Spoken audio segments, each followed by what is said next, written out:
about activity-based costing. We said that there's other methods of applying manufacturing overhead, some other conventional methods, but we said there's some shortcomings with what?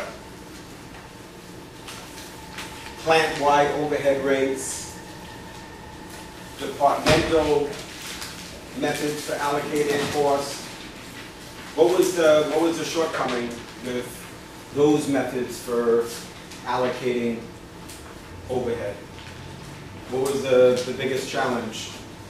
Well, we said certainly it's a method of accounting that's been used for a long time, but activity-based costing, we believe, is an improvement over those methods of applying manufacturing overhead. Why? Because we said those methods of allocating manufacturing overhead are based on volume.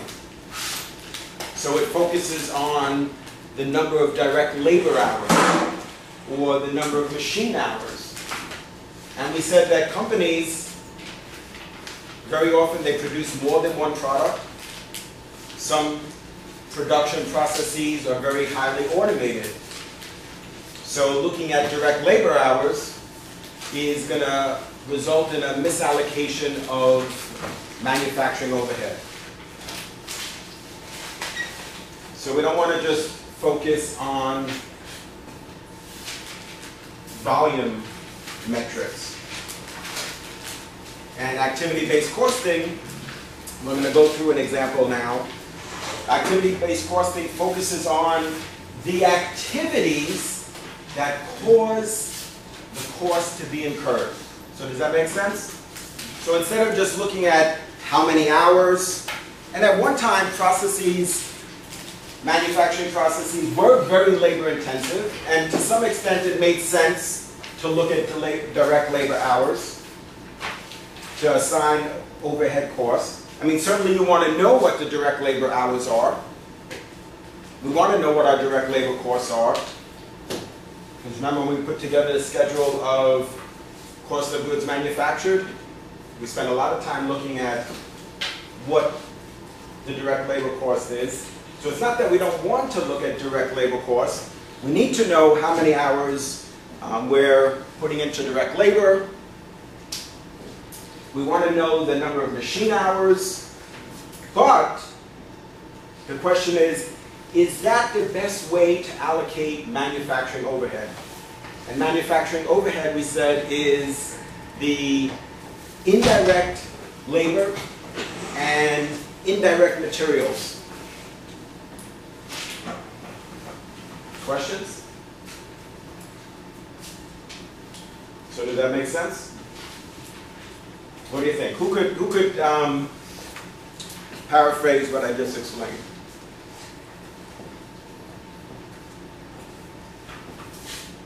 What do you think? We said that we have these manufacturing overhead costs, which are the direct labor, the indirect labor and the indirect materials. So we need to allocate those. But we said that, what's the problem?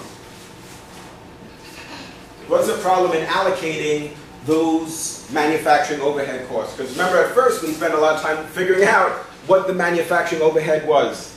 Now that we know, our challenge is, well, we said that we make multiple products in our facility. You have to assign direct labor to a product. You can't do that when you're using manufacturing overhead because of the overall calculation. Good. So there's a difference between costs that are direct and those costs that are indirect. So manufacturing overhead costs are indirect costs. They're not costs that are easily traceable to a particular product. So we group them together and we classify them as manufacturing overhead. There's other costs, like the direct labor, direct materials, that we're able to trace to a particular product. But then, once we group all these indirect costs together, and we know that we have a certain amount of manufacturing overhead, these indirect costs, then we need to allocate them. Isn't that right? What do you think, Alice? Is that right? Or no? No, think it through. We have these manufacturing overhead costs. Remember when we did the schedule of cost of goods manufactured? Right? Try saying that 3 times fast. That was pretty good, right? What's going to happen? We've identified the direct labor, direct materials, and the manufacturing overhead. And that's very helpful to us. But in our manufacturing facility, we make multiple products. So we need to allocate the manufacturing overhead costs. Because we really don't know, is it from product A that we made in the facility? So is it from the CD player that we make in the facility? Is it from the DVD player that we make in our facility? Is it from that flat panel, high definition, 1080 Pi, 55-inch LCD monitor? Now that you have to rehearse before class if you want to be able to say that. So we make all these electronics. And we said Mary is our plant manager. So Mary's the plant manager. We make all these electronics. But we have some costs that we could allocate to the monitors, some costs that we could easily trace back and allocate to the monitors, to the CD players, to the DVD players, to the computers. But then there's other costs that we can't. So our challenge at this point is, having identified the manufacturing overhead costs, how do we allocate them? How much do we allocate to DVD players? How much of Mary's salary? Because Mary, we pay Mary $150,000 a year. You think we should pay her more? What do you think? No, that's enough? Okay, so 150, Mary, that's it. You're capped at 150,000.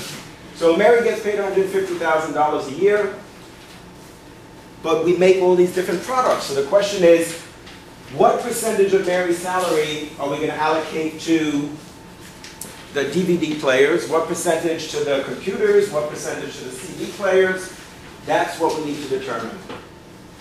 So previously,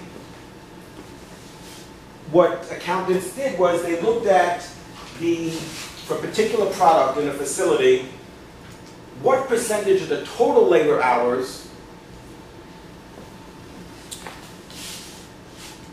was used to produce the DVD players, and what percentage of the total hours were used to make the computers. And then, so what we did was we took that percentage and we said that percentage of Mary's salary will go to computers, and this percentage will go to DVD players, etc. But we said that many manufacturing processes have become automated.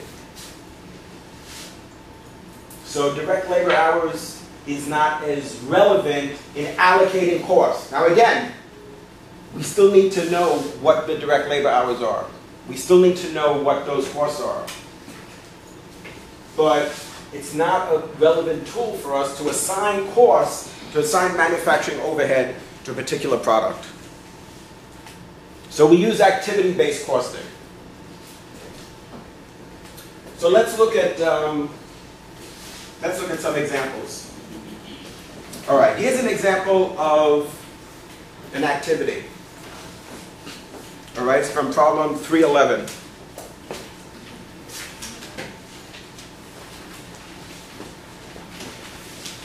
What page? She's on page 133 and you're on page 155. How could that be? Right. Okay, so far we got 2 out of 3, so it's 155. I don't know. I hope it's the same book.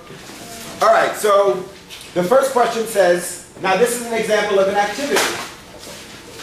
So this is an activity that we could use to allocate manufacturing overhead. All right, so the first activity is machines are set up between batches of different products. All right, batch, and then how are we gonna measure that? Time. Yeah, Tatiana? Time. Time, and what else?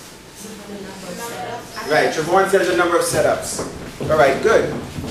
So the setup time and the number of setups. The second one says the company's ground crew maintains planted areas surrounding the factory. So what that means is they have grass and bushes and flowers that grow around the manufacturing facility. So when customers come, very often when customers are going to make a deal with a company, they want to visit the manufacturing facility. They want to see what do the operations look like. Right, so level would be facility, and then yeah, it could be the number of employees, or right, could be the number of hours as well. Questions on that so far? Could it be maintenance hours? Because in many companies it's considered as maintenance. Yeah, it could be maintenance hours. Can you call it what you want? Yeah, That's what I was thinking. Well, yes, you could, but the thing is that it's got to be a relevant metric. So if it could be even like the number of flowers that you planted. If that's all that the crew did, this maintenance crew that Melissa's talking about, if that's all they did is plant flowers, then okay, then that's fine. Then that's very relevant. If they're doing other activities, then we need to find a more relevant metric. Yeah, but as long as we're consistent and it's logical, remember, this is what we're going to use. Why are we talking about this? Because what we want to do is figure out, now that we have $350,000 that we spend each year to plant flowers and mulch around the manufacturing facility, how do we allocate those costs? That's what we need to try and figure out. All right, so questions about that? No? Okay, good. All right, Olga, help us with the next one. You ready? No pressure. All right, here we go. Milling machines are used to make components for products. So we have a product, there's a variety of different components. We have a machine that makes the different components for that product. So what level are we looking at? Unit, right? And it's dollars per machine hours.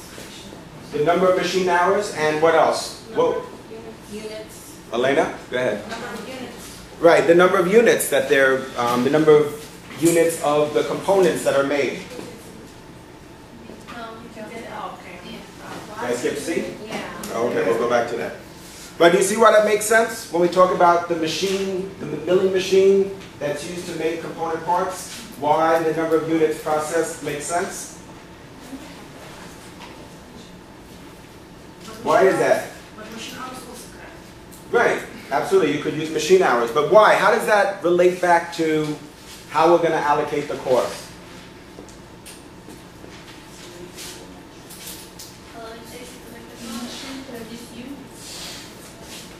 And true, but the thing is that that machine is going to make component parts for 5 different products. So if that's the case, what we need to do is we have to allocate that cost. So we need to know, how are we going to allocate? Well, Olga said machine hours. Elena said the number of units produced. So that makes sense. Maybe some products may not even use the milling machine to make component parts. So then we shouldn't allocate any of those costs to that product. That's what we're trying to determine, is how much of the cost should be allocated to each product.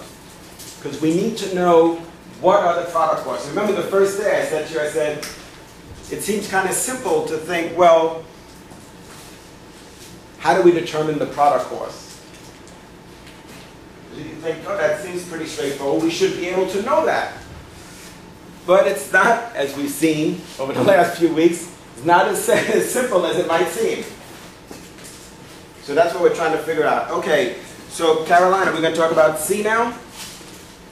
A percentage of all completed goods are inspected on a random basis. It could be product, but what do you think is a better choice? Better than that. Unit level. Unit level is the better choice. A percentage of all completed goods are inspected on a random basis.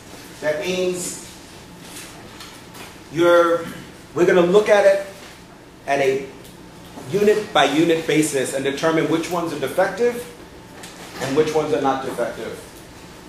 So wouldn't that be considered like testing out the product though? Right, that's what we're doing. We're doing a quality control to determine which products are safe to sell. So then it could be product too, right? Yeah, so it is product level. Yeah, it could be product. Yeah, you could argue product. I think unit is really a better choice, but it could be. You could argue it could be product. You're always trying to find the most specific, or this product is like general, you know, right? On a Right. general level, but unit is more specific, so. And what would be the Okay, so what would be the activity measure? How are we going to measure that? So I heard Siobhan, I think you said inspection hours? No, you didn't? Oh, okay. But that would be right, though. Inspection hours, and then what would be another option? Right, number of units inspected. So maybe you're going to inspect 1,000 units. Maybe you're going to inspect 500 units. Remember, when you go into a factory and you're doing an inspection, don't inspect the ones that Mary tells you to inspect. Right? You need to do a truly random inspection. So if they tell you check the boxes on top, check the boxes on the bottom. Because, of course, the ones on top are not going to have any quality issues. Because that's the ones that they're telling us to check. But ideally, we should know when the process goes out of control before the production quantity has been produced. So we should know beforehand. You don't want to wait until you produced 150,000 units and then find out, oh, wait a minute. Yep, I listened to Professor Bassell. I didn't check the ones that Mary told me, but now I'm checking these boxes, and 10% of this box has defects, and 20% of this box has defects, and 40% of this box has defects. Then what? Then what do we do? We've got 150,000 units, and between 20 and 40% of them are defective. We've got a problem. So you want to wait. You want to detect the issues early on in the process. And plant managers and factories in general have been empowering people on the floor in the manufacturing facilities to stop the process when there's issues, when they know that the process has gone out of control. Because any process is going to have an upper control limit and a lower control limit. So you don't want to just keep running. What was the concern before about the process continuing to run on an ongoing basis? Why would we want to not stop the process? What do we call that when we stop the process? It's not making money. It does. It's gonna have an impact on our profitability. It's referred to as downtime. And Greg is right. When there is downtime, that means that the costs, the fixed costs, are going to be spread across fewer units. Because if the manufacturing equipment is not running, then we're not making product. So in manufacturing, the way that you could maximize your profits is by making the greatest number of units possible so that you could spread the fixed cost over more units. And what happens? Our total fixed costs, do they stay the same or they change? What do you think? I hear different answers here. We should all have the same answer. What's going to happen to our total fixed cost? Right, Elena says that our total fixed costs stay the same. Our total fixed cost. Remember I said that sometimes students on the exam, they write that fixed costs are costs that are fixed. So fixed costs are going to stay the same. But what happens is the amount that each unit is going to absorb is going to well, you had a 50-50 chance. Well, so I hear some of you saying increase, some of you saying decrease.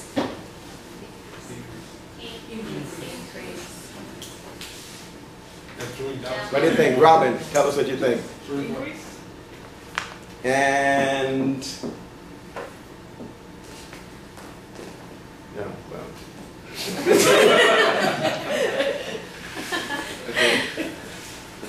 Okay. Let's ask our plant manager. This is our total fixed cost. Our total fixed costs are going to stay the same over time. But what's going to happen is the unit cost, each unit is going to absorb less. So the amount that's going to be absorbed by each unit is going to decrease. That's different from variable costs. Our variable costs are going to increase with the production quantity. Remember we said that the fixed costs are not impacted by the production quantity. Wait, you lost me. Yeah, you lost. Okay. So let's go over it again. This is our fixed cost. Our fixed costs do not vary with the production quantity. Does that sound familiar? Yes. Our total fixed cost, actually, we should say our total fixed cost. So whether we produce 1 unit or 1 million units, right, Crystal? Our fixed costs are going to be, let's say, $10 billion.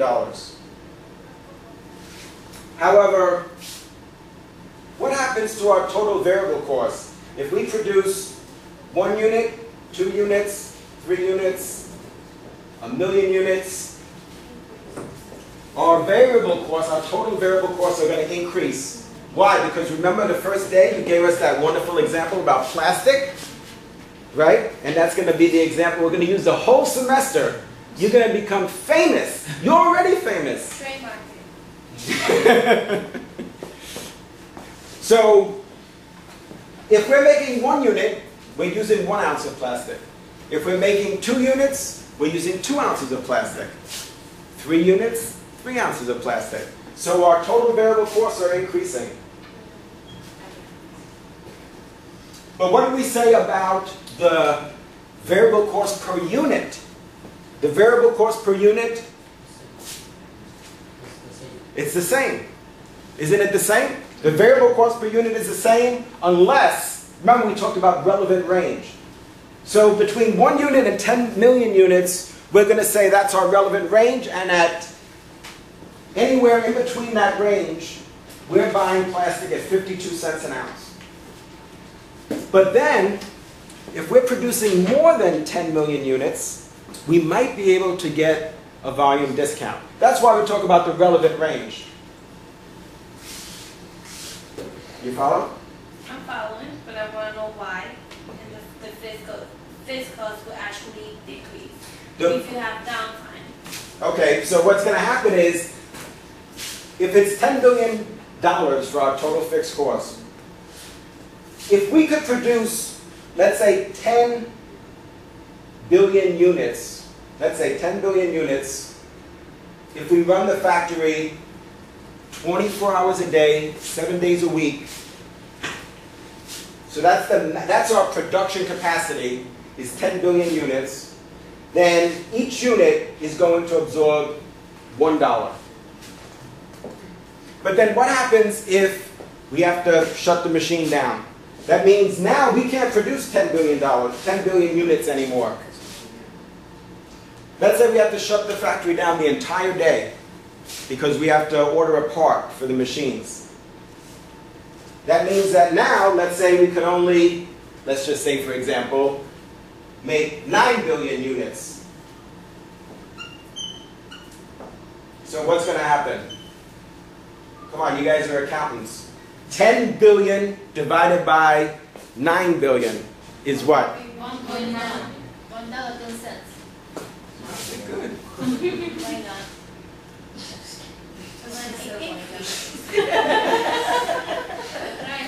That's amazing. I'm impressed. I'm not.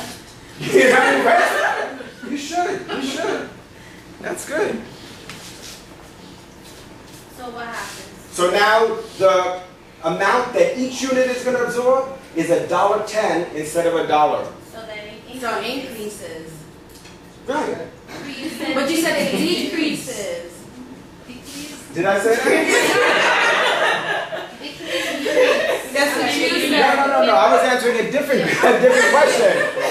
How many units we can produce? That's Right. So that's not what That's not what you said. You said wait, there's two different questions on the floor here. Okay? Two different questions on the floor. One of them is what happens to fixed costs, right, when you produce more units? Right? In this case, we're saying we're producing less units. Right? So the reason why we want to produce more units is because the more units that we produce, the smaller the amount each unit is going to absorb. Right? So that's this situation. So there's different scenarios. One is we produce 10 billion units. Another is we produce 11 billion units. And another is we produce 9 billion units. So when we produce 11 billion units, then the amount that each unit is going to absorb is going to be less. If we produce only 9 billion units, then the amount that each unit is going to absorb is going to increase. So that's why we want to maximize our production. That's why we want to make as many units as possible so that we could spread this fixed cost. And this is the reason why, for example, in the US, we said that car manufacturers are struggling. Why they have so much trouble being profitable? Because their fixed cost is very substantial, because their manufacturing capacity was built in the 70s when they were the market share leader. When they were producing hundreds of millions of cars. But then what happened? Toyota, the car that moves forward on its own, right? Whether you want to or not. But that's their slogan, moving forward. Details, right? Details, moving forward. So they're stuck with this huge fixed cost. And that's what they're trying to manage. That's why they're trying to consolidate their operations so that instead of in one factory they're making 4 billion units, they're making 9 billion. So that the number of units produced are increasing. And when that happens, the amount that each unit is going to absorb is going to be less. Are we good? Are we great? Yes. Fantastico. All right. Let's keep rolling. All right. C.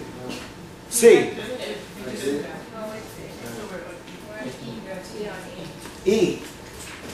Employees are trained in general procedures. All right, Caroline says facility, because we're going to do the training for the entire manufacturing facility. Everybody's going to be trained. So facility would be appropriate. And then what is going to be our measure? What was that? Elena, go ahead. It can be the number of employees trained or number of hours of training. Right. Does that make sense to the rest of you?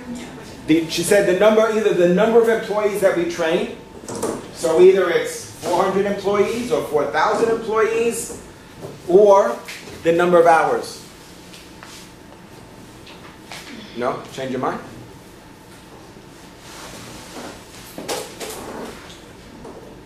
Now get back? Where are these names coming from? Like, you just general out of the hour and books?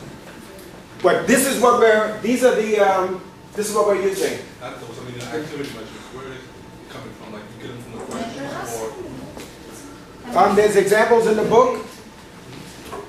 Most of the time it has to do with the number of hours, the number of employees, the number of products, the number of purchase orders, etc., the inspection time, the number of inspections, and so on.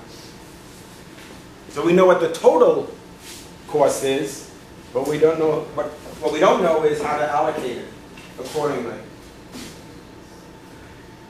All right, so training, we did that, E. All right, F. Purchase orders are issued for materials required in production. Batch. And? Right, number of purchase orders. All right, the next one, G. The maintenance crew does routine periodic maintenance on general purpose equipment. What level is that? Who said facility? Now you're fessing up? Right, Siobhan is right. Facility. Why is it facility? It's for the entire facility, the maintenance crew. So they're doing routine periodic maintenance on general purpose equipment for the entire facility. What does that mean, general purpose equipment? It's not just for one specific product. It's for the entire manufacturing facility. They say general purpose equipment. It could be vacuum cleaners. Is that an example of general purpose equipment? Yes. Or what they use to shine the floors. All right, and so what's going to be the activity measure? Number of hours, or what was it? Number of employees. The number of employees in the maintenance crew? Maybe. How would that? Places do have them divided as in facility, maintenance, engineering, production, operations. And so then how would we use the number of employees you're saying for the maintenance crew On the maintenance to department. allocate them, to allocate it? How do we want? How do we allocate it? Based on the number of employees, how are we going to allocate that course? For the whole place? Right. Well, in this case, we said it's a facility, so Their salaries. that would be interesting. Or the number of hours that they work. I have number of hours or number of employees. It depends on how big it is. It depends on how many people you need. So the more people in this crew, the more hours that they're going to work. No, the less. Good, good, good, good. Yes, yes, that's good. Good answer. All right. The plant controller prepares periodic accounting reports.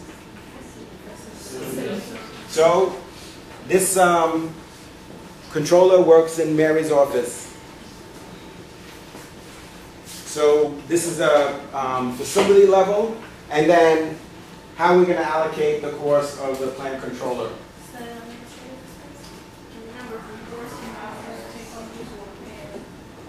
Number of reports, what else?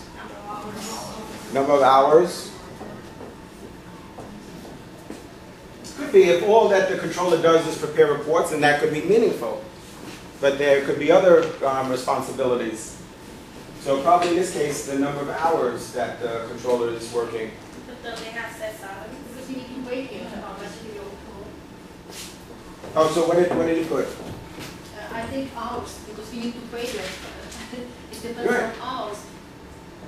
Yeah, so but what I'm saying is that if all they do is reports, then that would be meaningful. Isn't the controller's salary fixed? Sometimes maybe yes, sometimes not. Most of the time it is. Yeah, that would be Yeah, it would be a fixed wage, salary. They hiring for a few hours, I think. What was that? If they hiring for, Then it wouldn't be a controller, it would just be a, Intern. not even, consultant. So what do you think is the best way to allocate it then? Then administrative expenses? But let me ask you this, even though the salary is fixed, so the controller is an accountant, let's say that the controller makes as much money as Mary. Graduated from Brooklyn College, passed the CPA, makes $150,000 a year. So even though the salary is not going to vary by the number of hours, in terms of what we're trying to do, in terms of allocating course, would the number of hours still be relevant? So what do you think about how you would allocate? So given that it's fixed, so it's $150,000, and then our challenge is, then how do you allocate that salary? What do you think? You make the controller to count his hours. Like this day I work 5 hours on the reports and I work 5 hours on the balance sheet. So and they record their time. That's how you allocate it. What do you think? The overtime and double time, you can't have a fixed salary if you're working for an employee. Right, so we're not saying that the controller is going to get overtime, but so the more hours that they work, the smaller their hourly wage would have been. But if we look at the number of hours that they work in a given year, that would help us to allocate that expense, that manufacturing overhead. If we look at the total number of hours. Now, at the beginning of the year, we might make some assumptions about how many hours the controller is going to work. And then at the end of the year, we'll have to make an adjustment if we go with that measure. So we might assume the controller is going to work 40 hours a week.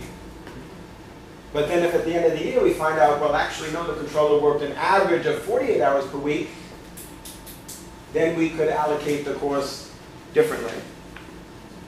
Right? We could make an adjusting entry. In some cases, we're going to be over-applied. In some cases, we're going to be under-applied.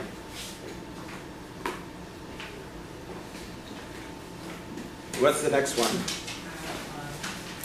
Okay, I. Material is received on the receiving dock and moved to the production area. Yeah, it could be either batch or unit. Both of those are good. And then, Greg, let me get Number of moves. Yeah, the number of moves. That would certainly be good. Anybody have anything else? How much materials? Like what? So it could be the number of units, or you could say maybe the number of boxes, or the number of pounds. All right, the next one is J. The engineering department makes modifications in the designs of products. Right. Good. Wow, I think everybody agreed on that one. All right, and then the activity measure. Right, the design time, or the design, the engineering time or hours. All right, the next one. The human resource department screens and hires new employees. Facility. Right, facility. They're hiring people for the entire organization. And that's a very challenging responsibility, because keep in mind, let's say that we decide that we're going to operate 3 shifts instead of 2. So instead of operating from 12 to 8 and then from 8 to 4, we decide we're going to operate another shift from 4 to midnight. Now that sounds like a good solution if we expect to get a very big order from a new customer. So you say, okay, good. We don't have to open up a new manufacturing facility. We don't have to buy any new equipment. We'll just open the factory more hours. But then wait a minute. Who are you going to have work there? you might need to hire 250 more laborers to operate the equipment. So that's going to have a significant impact on the human resource department. So we're going to have to rely on them to recruit and select people to work in the factory. And that takes time. So the reason I mention that is that that's not like a quick fix, per se. Now at first we might do what you were alluding to is we might have people work overtime. And in some cases that could be feasible, depending on the type of equipment that's being used. So why do I say that? Why would that matter? Because if it's a very significant piece of industrial equipment, you don't want people falling asleep at the wheel, so to speak. If they're responsible for operating the equipment, and we say, oh, just do a double shift. Do a double shift. If this guy falls asleep, the whole factory could blow up. So you might say, okay, work 2 extra hours to help us get by. But ultimately, that's probably in the long run not going to be the solution. We're going to need to hire people, and so I think this is a good example of where we're going to have to hire more people and utilize the human resource department. And that's going to be an example of manufacturing overhead at the facility level. And then what are some of the possible activity measures? What do you think? Number of new employees. Right, the number of new employees is good. Anybody have anything else? Training. Yeah, the number of hours. And the last one is production orders are issued for jobs. Batch. And the measure is going to be... What was that? Elena, go ahead. Number of orders. Right, the number of orders. Anybody have anything else? Yeah, the number of orders is a good measure. All right, questions? All right, let's keep rolling. We can do it, yes we can.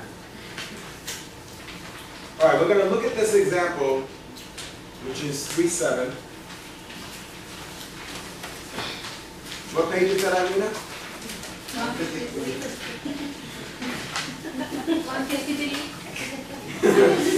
Oh, hello, Ms. Clemenco. Okay, good. All I right. know you speak Russian. Yes, everything is horror All right. That's a Sylvan company. All right, so Sylvan Company is a company that makes 4 different products. And what we're trying to figure out is how do we assign the overhead to the products. All right, so they give us some of the information. What do they give us? They give us the actual activity.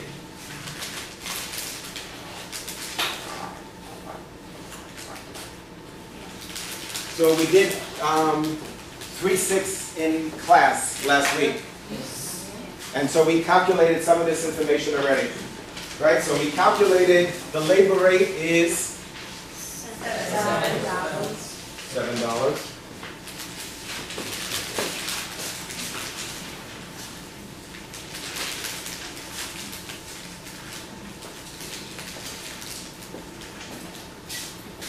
All right, $7 per direct labor hour. And the actual activity in this case, now they tell us, is what? 8,000.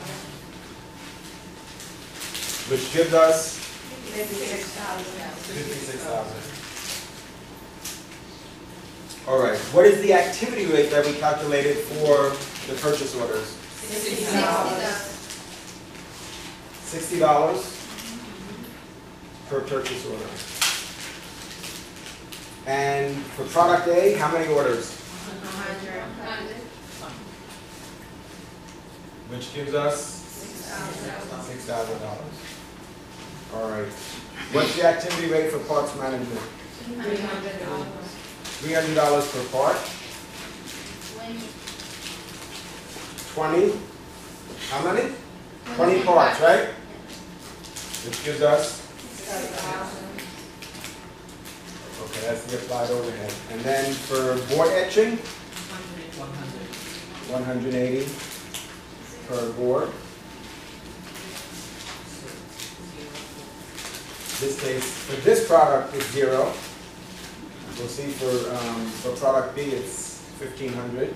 And what about for general factory? 555. How many machine hours?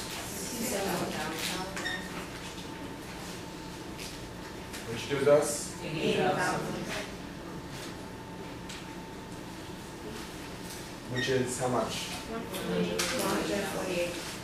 All right, 148,000.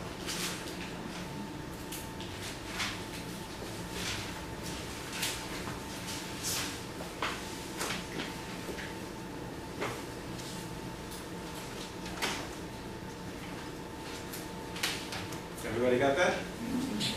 All right, this is just for product A. So now what we're going to do is we're going to look at product B. All right, so the activity rate that we're using is still the same. Remember, we calculated the activity rate already. This is 7. This is 60. 300. 180. And $5. Okay, so what for product B now, we're doing the same calculation. Now we're going to do it for product B. What is the actual activity for labor? 12,000 direct labor hours, which gives us 84,000. The number of purchase orders? 300. This is 18,000. What about parts?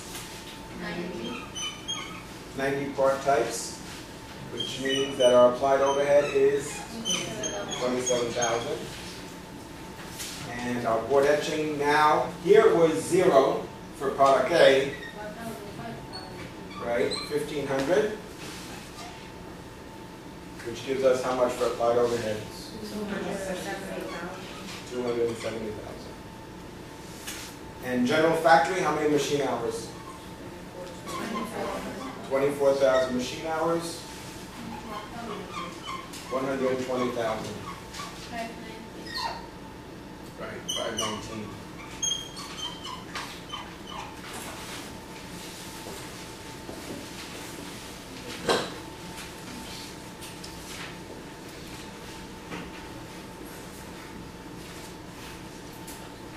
Everybody got that? Yeah. Everybody know why we're doing this? So as a first example, last time we looked at just one product. Now what we want to do is see, well, what about if we're making more than one product? In this case, we're making 4 different products. What is the manufacturing overhead going to be? So for product A, it's 148,000. For product B, it's 519,000.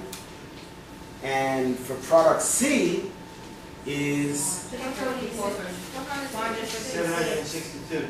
348. all right. How many got 456,000? All right, 456,000 is the right answer. How many got 762,000? Okay, so 456,000 for product C, and for product D, what did you get? 165,000, which gives us the total amount of overhead applied is, yes, I hear you there. Right, 1,288,000.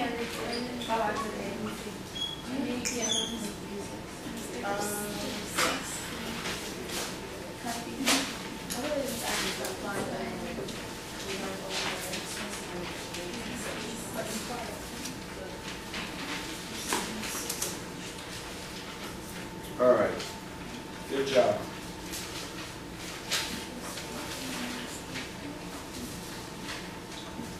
All right, let's go back and talk about process costing.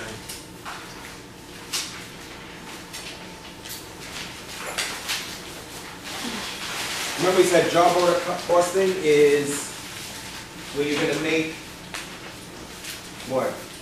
Unique items. So each job you have to cost out separately. Each job is unique.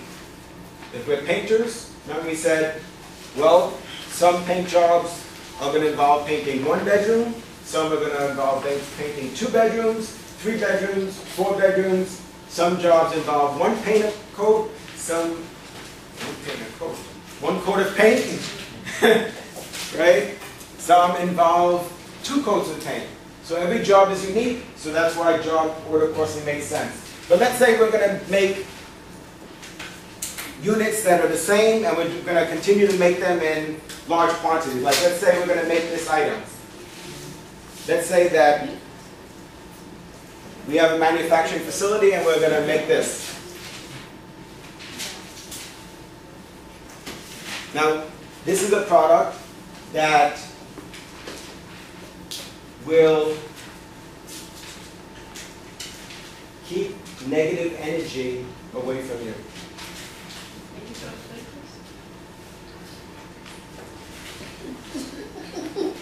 So, think about it. This is the product that we're going to make.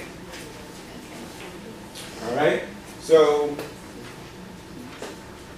gotta keep this handy at all times.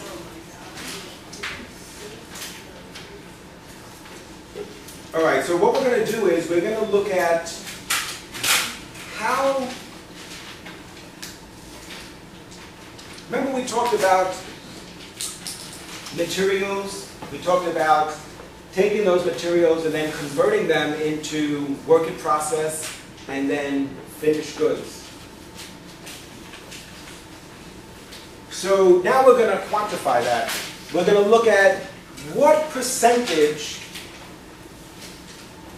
of the raw materials were actually converted. So what we're going to do is calculate the weighted average. And we're going to determine the number of equivalent units. Because in a given period, we may not convert everything. Remember we talked about that a couple of classes ago? We said that we have a certain amount of raw materials that we put into production. We have a certain amount of raw materials that we purchase. We started the period with a certain amount of raw materials. And then we use a certain amount of labor during that period to convert the raw materials into, ideally it's going to be finished goods, but sometimes, as we've seen already, we're going to have some work in process, which is the partially completed goods. And remember we said that we have to take that into account when we're trying to determine the cost of goods manufactured and the cost of goods sold. Because you can't sell a partially completed good. Right? What do you do? Sell a teddy bear without the arms? Or how do you, I don't know, could be interesting. Probably they expected to have the arms, the ears, the nose, the eyes. So we need to address that. The fact that we're not going to convert everything. We're not going to convert all the raw materials into finished goods. So we need to calculate the equivalent number of units. So let's look now at, in chapter 4, exercise number 2.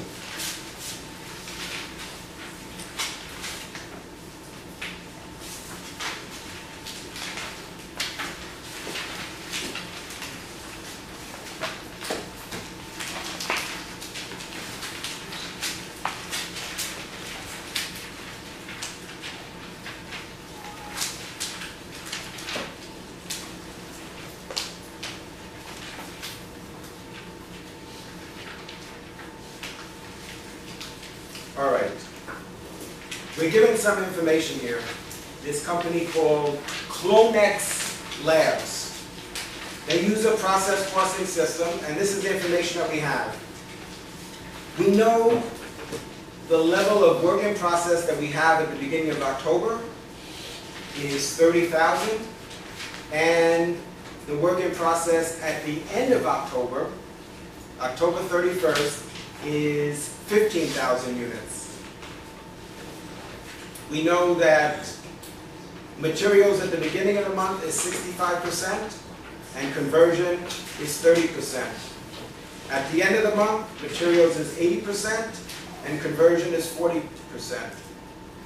The department started 175,000 units into production during the month and transferred 190,000 completed units to the next department.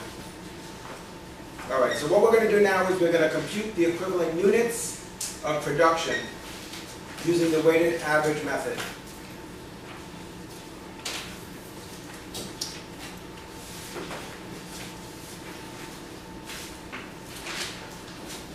All right, so let's see what we started with here.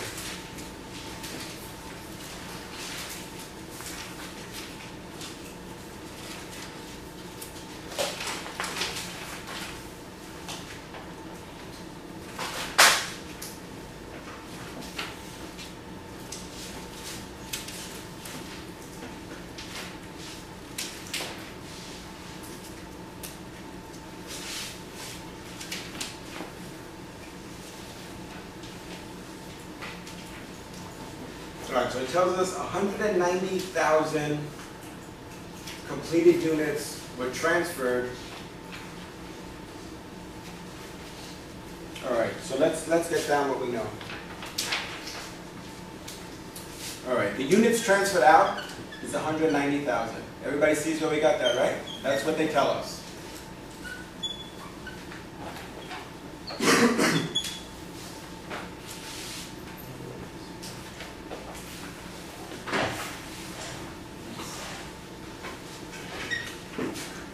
Now in this case, keep in mind, they give us the information.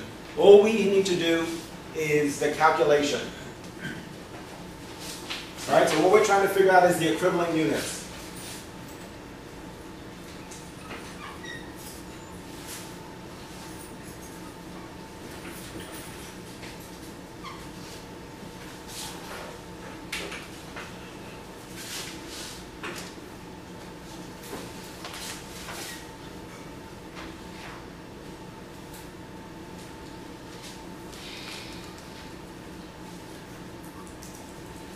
Units transferred out, they tell us, is 190,000.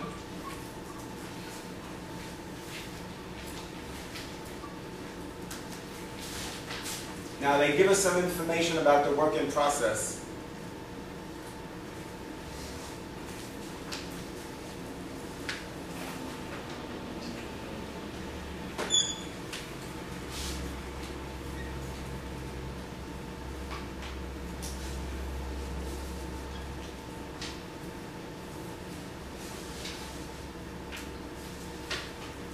So ending work in process as of October 31st is 15,000 units.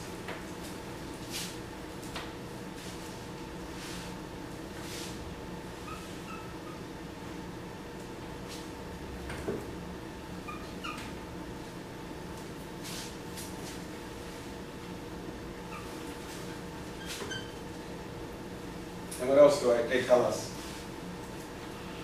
That's times the 80%. Right. They also tell us that conversion is 40%. Yeah, this is 80%.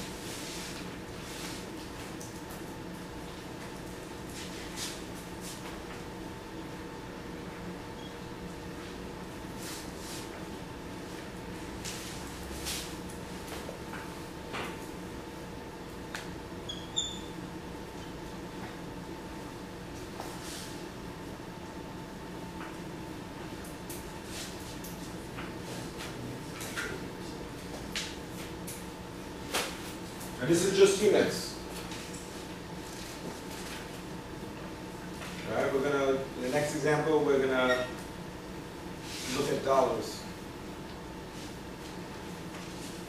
So this is based on what they told us.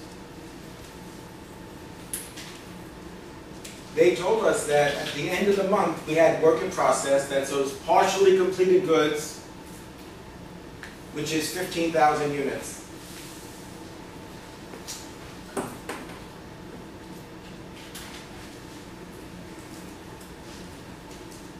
%40 was converted. So that's 6,000 units. So total conversion was 196,000.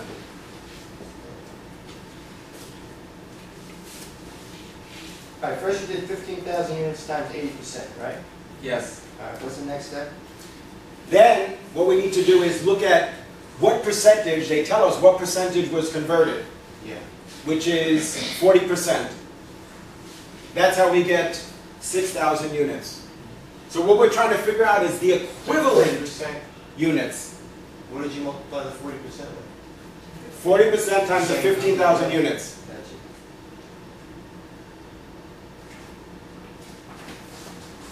Because remember, we're talking about the work in process. That's what we're trying to integrate here. Because they tell us that the units transferred out is 190,000. All right, so we don't need to do anything with that, right? We're good.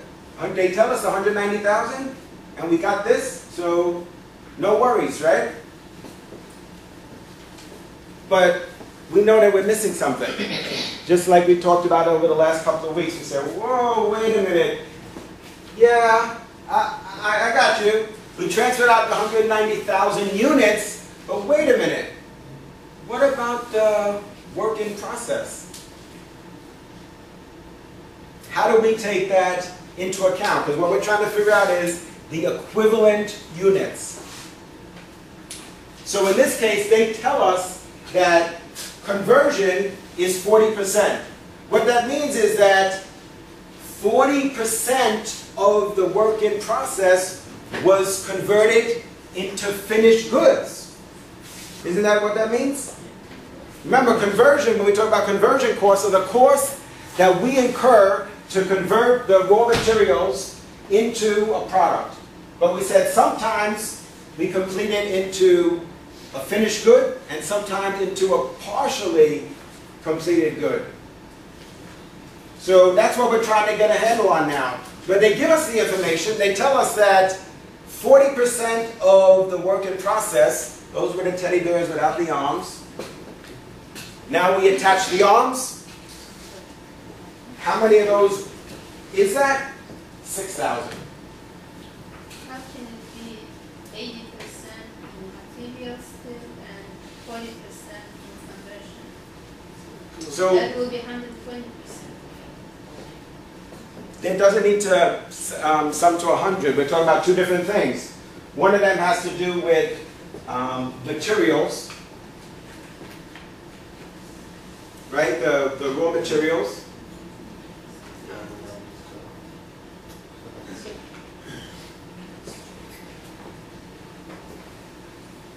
So let's take another example. You'll see how it fits together. Let's look at 4.3 now. All right, different company.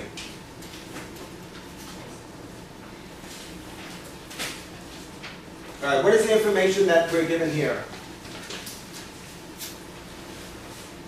Our challenge is the same. What we're trying to do is figure out the equivalent units and the cost per equivalent unit. All right, so who could tell us? What's the information that we have? Working process. Yeah, Elena? So we have working process for the 1st of May in terms of material, labor, and overhead. And then we have cost area during May. And then we have the equivalent units of production. And then we figure out the cost per equivalent unit. Okay, so in this case, now here they tell us what the equivalent units of production are. Now, so it's a little bit different. Before we had to calculate the equivalent units, In this case, they're going to tell us what the equivalent units are. But what we need to do is figure out the cost per equivalent unit. So that we're going to, now we're breaking it down by materials, labor, and manufacturing overhead. And then we're going to figure out the total cost per equivalent unit. All right, so we start with the cost of work in process at the beginning of the period. We have material, labor, and overhead.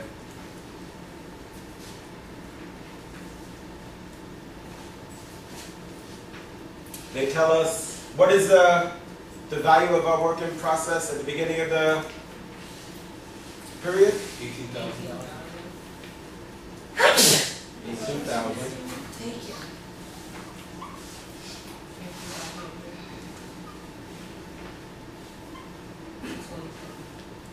All right. So what does that mean? Who could tell us, what does this mean when we say, whoa, wait a minute, the cost of the work in process, that's the partially completed goods. What do you mean, 18,000 material, 5,500 labor? What does that actually mean? What does that tell us? Go ahead. That's the work qualifier period. It's like how much it costs to do that labor and the materials used as the overhead. Right, so we have a certain items in our inventory that are partially completed. What we're trying to figure out is, well, what is that inventory worth? Well, we know. We know how much material we put into making those items. Even though they're not finished yet, we know how much material we put into making them.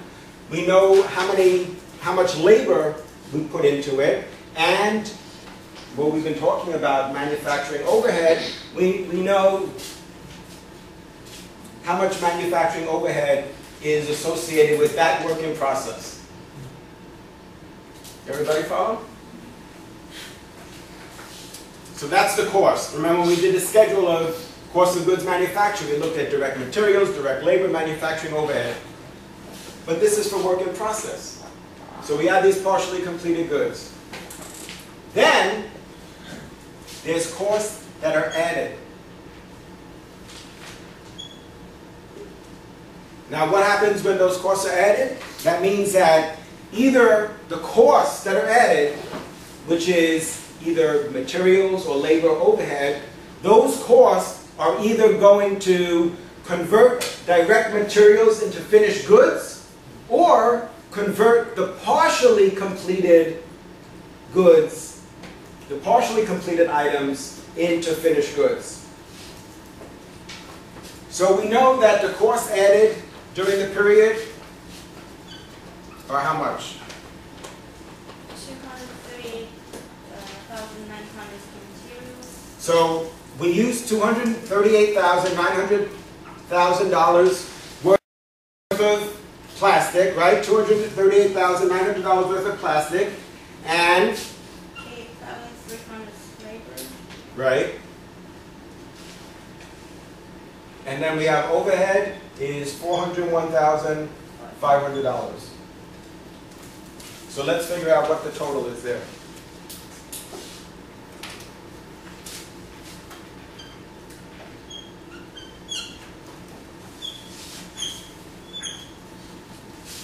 So for material, the total cost for the period is $256,900.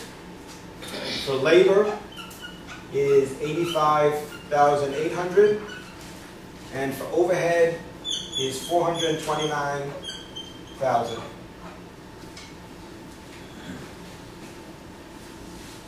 And they tell us the equivalent units of production.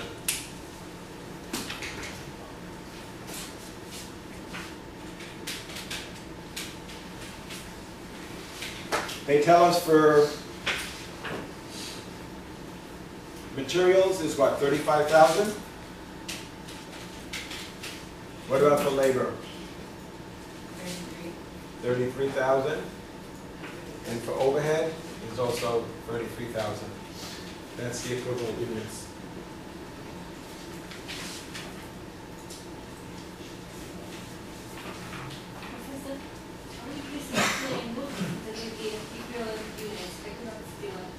so the equivalent units, what we're trying to understand is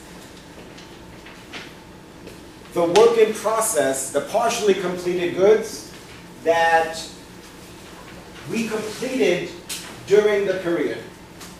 They will be finished goods, isn't it? Right, that we convert them into a finished good. Why we did not call them finished goods? Because, well, we know what the finished goods are. We know during a given period how much labor and how much materials we use to convert the materials into finished goods. But we said, well, what about what we had already in inventory that was partially completed? How do we take that into account? That's what we call equivalent units. Because that's not something that we've already captured. That's the same issue that we've had over the last couple of weeks is how do we deal with the work in process? How do we deal with what is partially completed? And each time there's a little slightly different challenge for us as accountants. This week the challenge is, well, what happens now if you take those partially completed goods and convert them into finished goods? We need to know, and the way that we take that into account is those are what we're going to look at as the equivalent units. Those were partially completed last period that now we've converted them into finished goods. So that's why we need to look at this. And what we're going to figure out is per unit. What is the per unit cost? So what we do is we divide these two. And we get the cost per equivalent unit. In this case is $734, $260, and $13.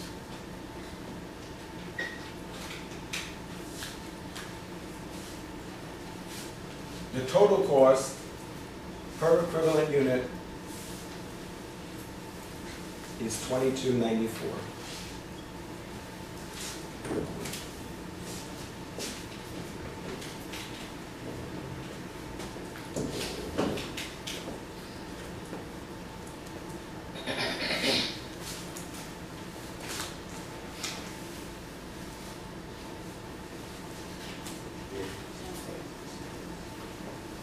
So the total cost is this, 734 plus 260 plus 13 is 22.94.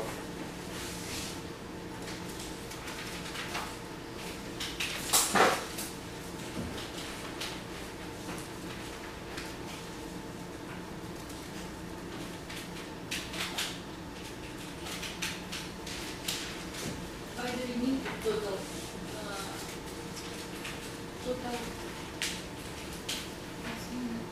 product cost for the cost? Go ahead. I don't know, why do we need to calculate the total cost of Why do we need to calculate the total? This is the total cost per equivalent unit. So if we don't calculate the cost per equivalent unit, then it's just lost in the total amount. Right? Which in the other example was 190,000. But then we found out that, well, the total number of equivalent units in that case was 196,000 because we had converted some partially completed goods. So remember, we keep going back to, well, what is our actual cost? That's what we're trying to get to now, which we didn't know that before. Now we know what is the total cost per equivalent unit. Before we just had the total. This is what we started with. Just the total. But now, in this equation, in this example, in this scenario, they told us what the number of equivalent units were. In the first example, we had to calculate it. Well, now that we know what the equivalent units are, the total number of equivalent units, then we could calculate the total cost per equivalent unit. That's what we want to find out. Because remember, there's a difference between, like in the first example, remember there's some of those partially completed goods that became finished product. Yes. You multiply. So, yeah, go ahead. Yes, I remember. You multiply 15,000 by 80%. This is just an example. And it is, So in this case, they tell us the number of equivalent units. So now that we know the total number of equivalent, now we know the number of equivalent units, and we know what the costs are. Well, how much cost, what was the cost of the partially completed goods, and then how much cost we added during the period, how much did we put into labor, right? This is what we paid the wages for our people in the factory. This is the cost of the plastic. Now we want to know what is the cost per unit. That's what we calculated here for the total cost per equivalent unit, which we didn't know before. That's ultimately what we're trying to find out, right? How much does it cost us to make a unit? Well, before that, we didn't know. When we started out here, we didn't know. We knew that we had some costs in work in process. We knew that we added these costs, but then how much does it cost to make one teddy bear? We really didn't know until now. Now we know per equivalent unit how much it costs. Because what we're trying to pull apart is the fact that during the period, we're going to take a certain amount of material and we're going to convert that, we're going to try to convert that into finished goods. But in any given period, some of it will be finished, and then some will be left over that the period ended and that's it. That's work in process. Those are the teddy bears without the arms. But then, see, this is why we've got to do this. Then you say, well, what about the teddy bears that we had that were left over from last month that didn't have any arms? How do we take that into account? What happened to them? Did we finish those? Well, we need to compute that. And remember we looked at, we said, well, what was the, for example, the work in process that we had at the beginning of the period, and what was the work in process that we had at the end of the period? And if we had, let's say, 30,000 at the beginning of the period, and 10,000 at the end of the period, then what does that mean? Who could tell us? If we had 30, let's say we had 30,000 teddy bears at the beginning of the period, partially completed teddy bears at the beginning of the period. Then at the end of the period, instead of 30,000, we have 10,000. So, Irina, tell us. So that means that we converted them into finished goods. Assuming I didn't take one for all my students and bring it to campus. We're going to assume that whatever was in inventory, nothing was taken, and we converted that. That's what we need to address. That's what we're trying to get a handle on. Because remember, all we know is the total cost. We know the total cost, but we know that we didn't convert everything. There's a certain amount of partially completed goods. And just like when we did the schedule of cost of goods manufactured, we have to address that. And so that's what we're trying to understand now is, what is the equivalent number of units, which means taking into account the partially completed goods, and then once we know that, in this case they tell us, we don't need to compute that, what is the cost per equivalent unit? So let's take another example.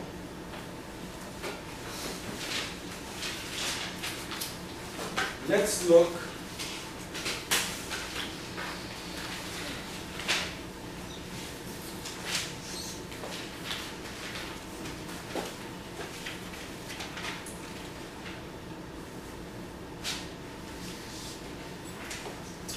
This one combines question 1 and 2 together. This is exercise 8. All right, this one is pure form.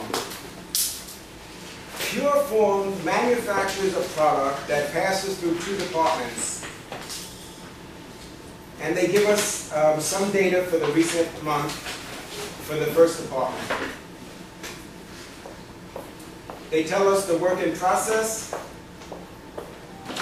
5,000 units. They tell us the units started in process, the units transferred out, the work in process ending, and the costs that are added during the month. That means for the 52,800, what does that mean? That's cost added during the month. But what does that mean? 52,800 for materials. Units.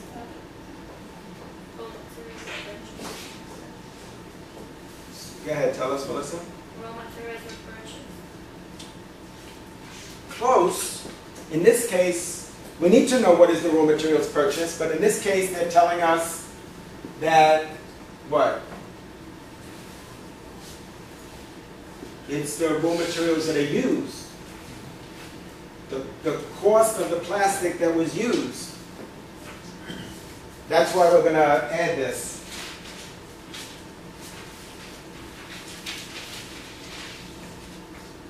And labor, they say the cost added during the month is 21,500. That means that's the amount of labor that we had to pay to convert the raw materials to either partially completed good or a finished good. All right, so how are we going to tackle this?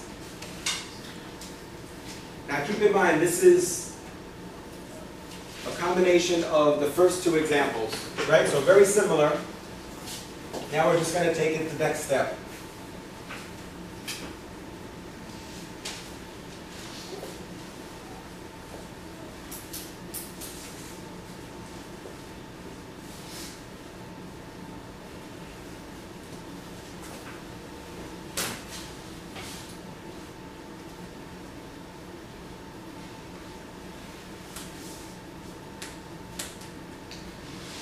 All right, they tell us the units that are transferred out.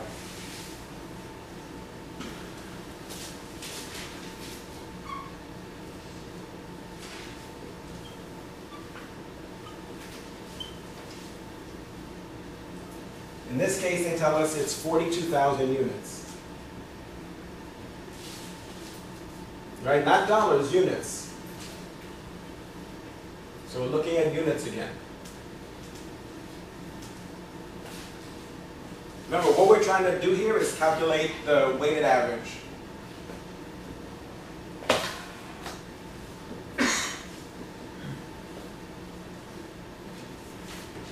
All right, they tell us the work in process at the end of the period.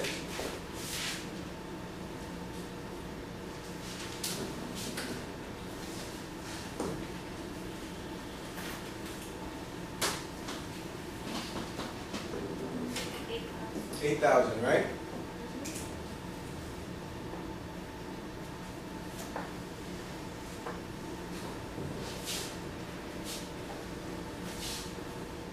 All right, now look below the chart, they give us some additional information. What do they tell us? All right, read that carefully because we're gonna need that information.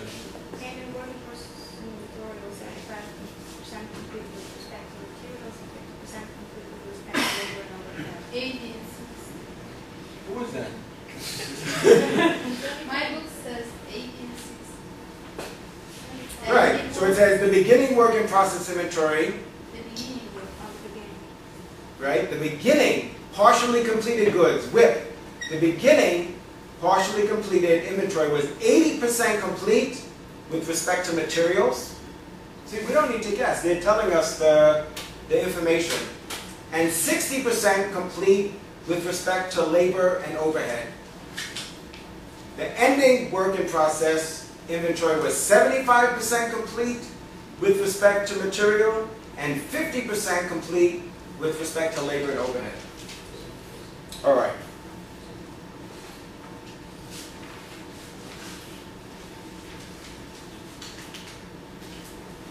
%75 complete. Right? They tell us it's 8,000 units, right? With regard to material, with regard to labor and overhead.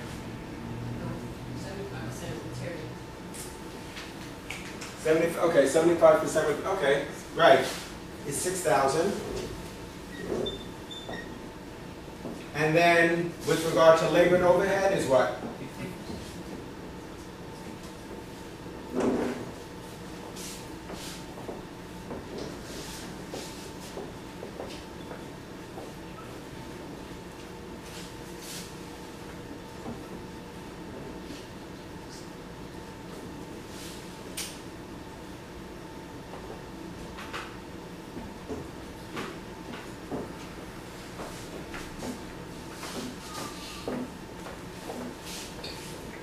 So for materials, that gives us 48,000 units. We're going to look at dollars in a second. 46,000 units, equivalent units for labor, and 46,000 equivalent units for manufacturing overhead.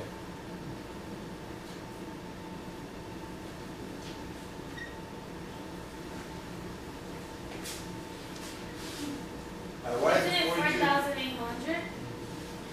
Why 50%? That's what it tells us. It tells us that in the second line there, it says, with respect to materials, 50% complete with respect to labor and overhead. They tell us that WIP at the end of the period is 8,000. So now that we got the units, now we're going to use the cost information that we have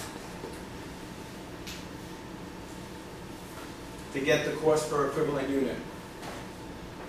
So they tell us, right, so all of this is units. Now we're going to look at dollars.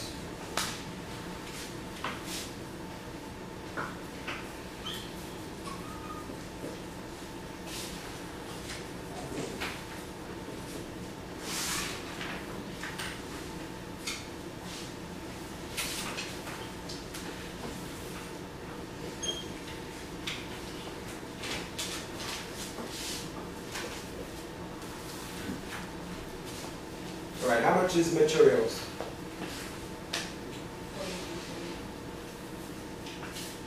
Work in process at the beginning of the period, they tell us that materials is 4,320. Labor? 1,040. And overhead? 1,790. Okay, good. Now, somebody explain to me what that means.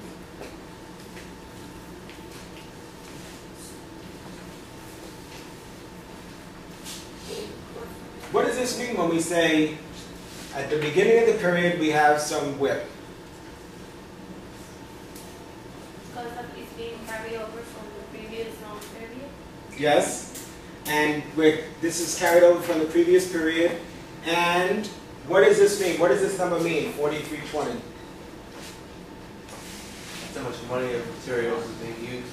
Right, that's how much materials we used last period to produce the item. And this is how much labor, and this is how much overhead. All right. Now we're going to look at the cost added. What is it for materials?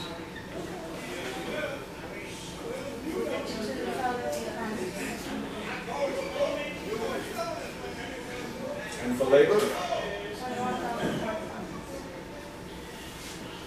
And what about for overhead?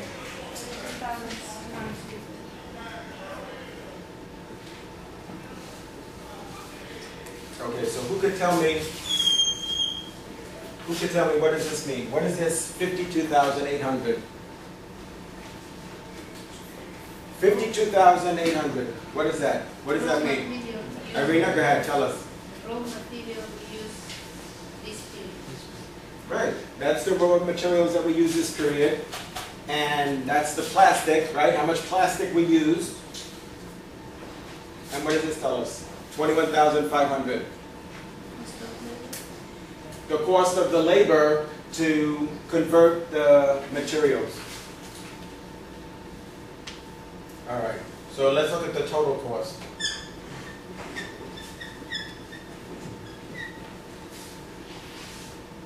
This is 57,000.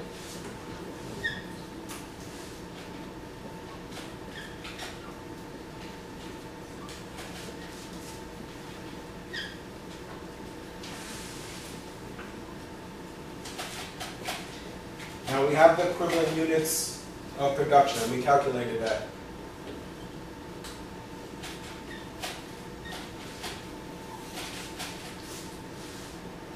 We said the equivalent units of production is 48,000 for materials, 46,000 for labor, and 46,000 for manufacturing overhead.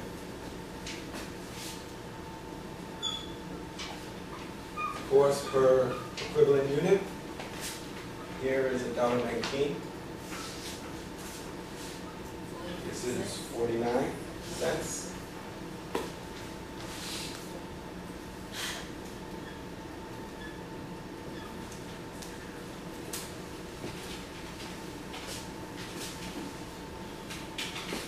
How does this help us?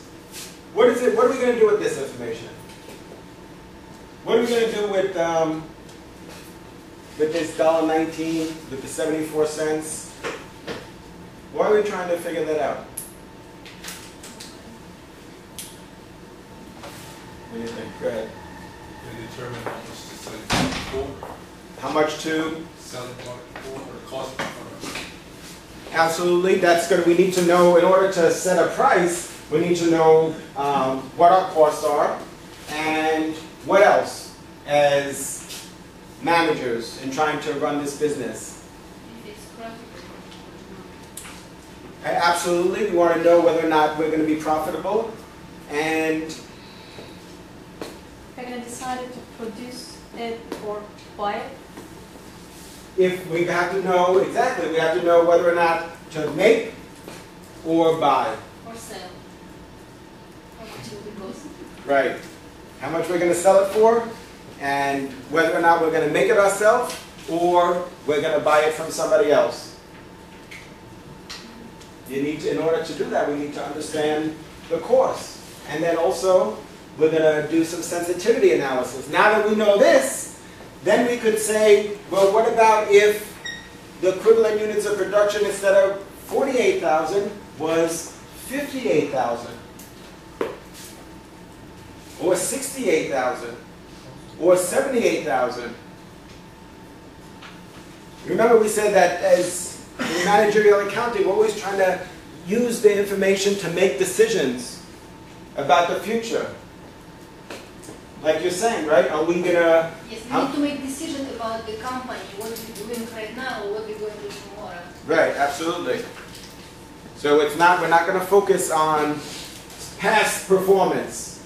Of course, that's important. That's what we're going to do. That's what financial accountants do. That's the focus of financial accounting. And that's certainly very important. But in order for us to get to the end of the year, we have to make some decisions. How many units are we going to produce? And if we produce those units, importantly, what will be the cost?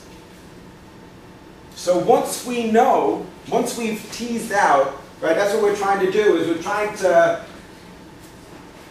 break it apart so that we understand how much of the cost, how much did it actually cost us?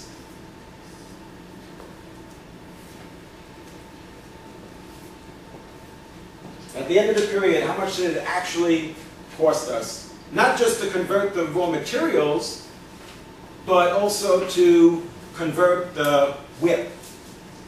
That's where it starts to get a little tricky, right? That's what we need to figure out. And by the way, when we say raw materials, we use the term raw materials and also direct materials interchangeably.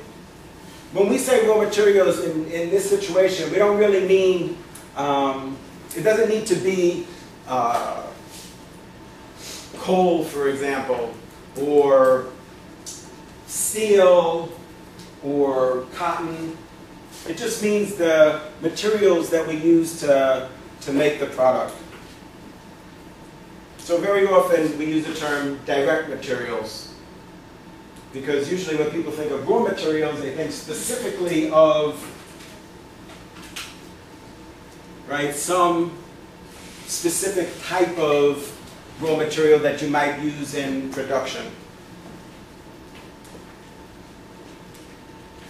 So for example, to make a car, of course you're gonna, I was gonna say you need to use steel, but I think it's basically in that cars that are plastic now, right? So you're gonna need plastic, but you're gonna need other materials as well. All of those materials are what we mean when we say direct materials.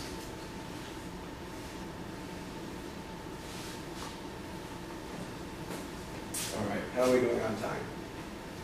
All right, we're doing good. All right, for homework, you guys do 411, and I'm going to show you how to do 413. All right, so you guys do exercise 411. All right, let's look at problem 13.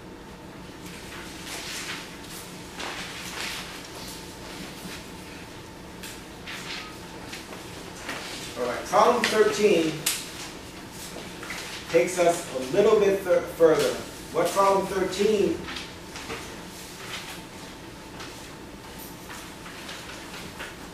does is shows us how to do the course reconciliation.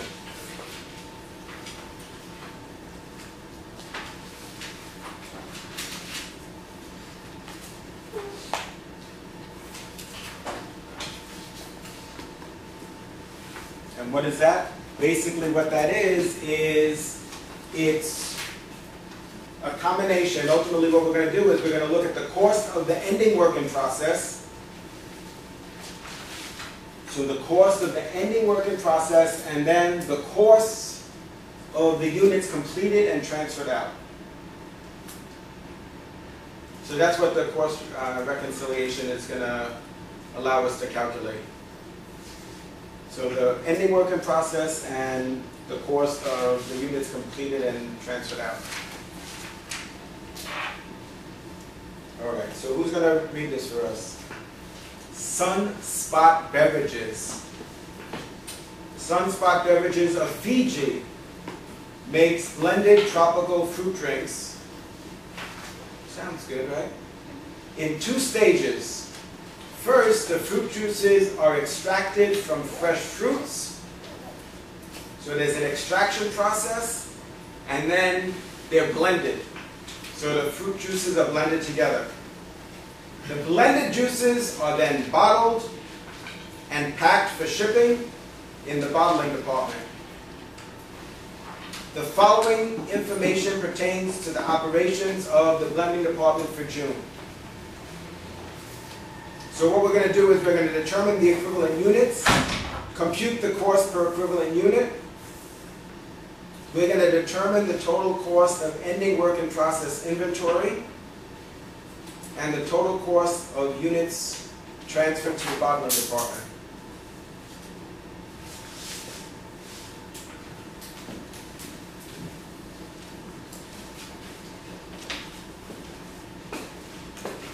All right. So this company makes this fruit juice. It's like Snapple.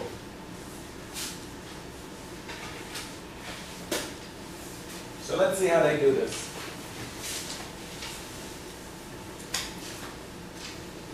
So you see why there could be some work in process here. What would be the work in process in this situation, based on what they tell us? In this company, they make this fruit juice. What's the work in process? How could they? Juice that's already been extracted. But right, they didn't blend yet. Now remember, we said that it's not a bad thing to have work in process. In fact, very often, work in process is planned. You plan to produce some work in process. You plan to extract, right? Depending on how your facility is set up, you might actually plan to spend, let's say, a week just extracting juice.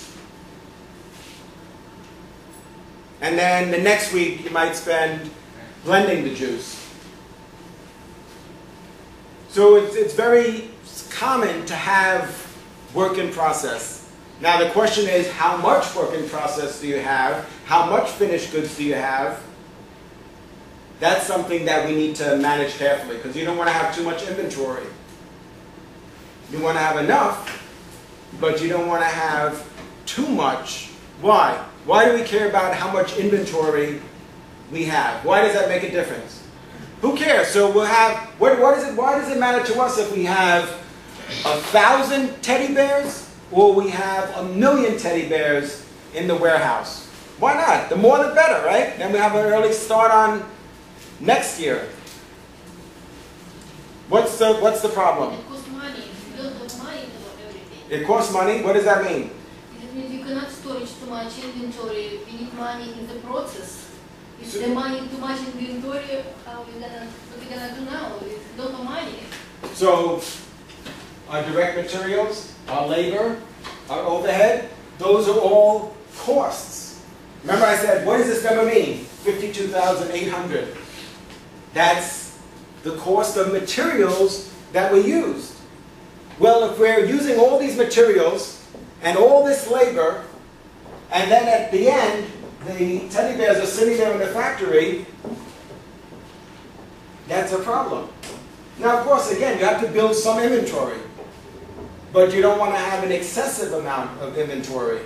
You want to have enough to meet demand, and very often, depending on the industry, usually it's common to have 3 months worth of inventory. 3 months worth of inventory means that you have enough to meet the demand from Target or Pathmark or whoever the company is for the next 3 months. Now, why would you do that? Assuming that you already know what their demand is, why are you building inventory? Customer policy whether you need to be ready to give them material or something like, beers or something. Right, whatever it is, you have to have the product has got to be ready to ship. Now, when we get the order from all our customers and they tell us, well, now total, let's say we need 942,000 units. Well, we can't make that in a weekend.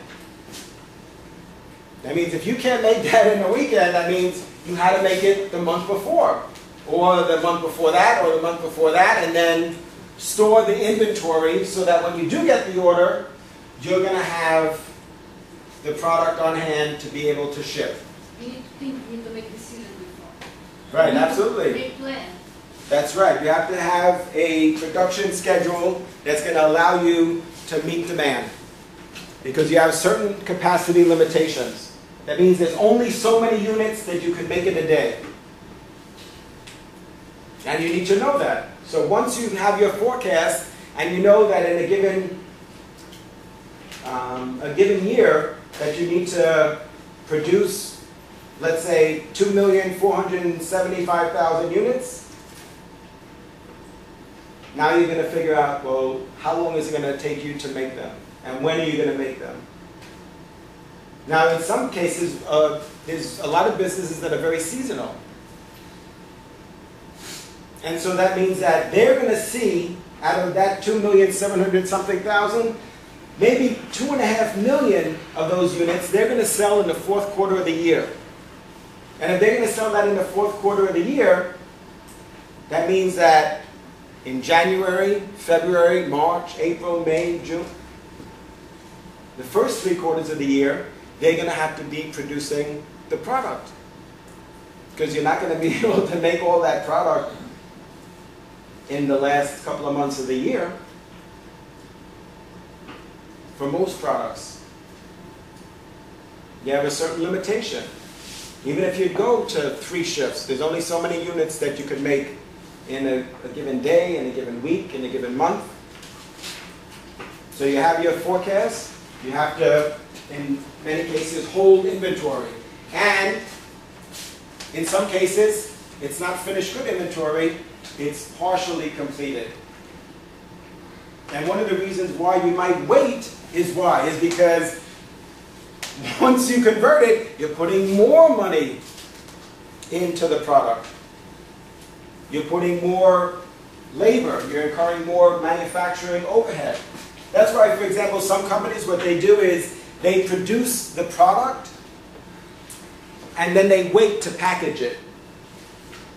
Why? Because especially corrugated cardboard that's used to package most durable products is very expensive. Very often, it costs more for the packaging than it does for the product. So they say, you know what, let's just wait before we start spending more money on cardboard and labor to package it. Packaging they can do pretty quickly. Making the product is usually more time consuming. So let's not start paying the people overtime, doing double shifts and so on, because we're tying up cash. So let's look at this Snapple wannabe company. The first thing we're going to look at is equivalent units.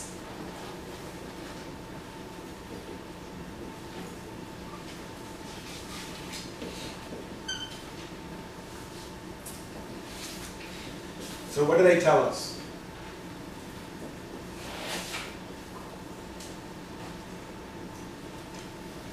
What's transferred to the next department?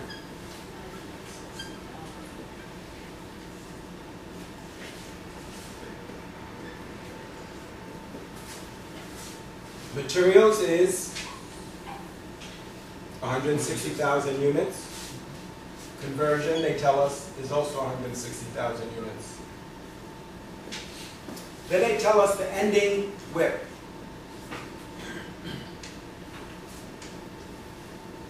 They tell us materials and conversion.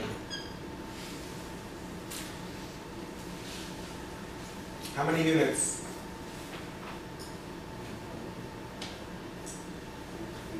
We don't need to calculate. They tell us how many units for ending work in process.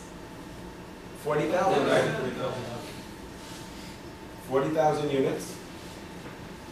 Conversion is also 40,000 units.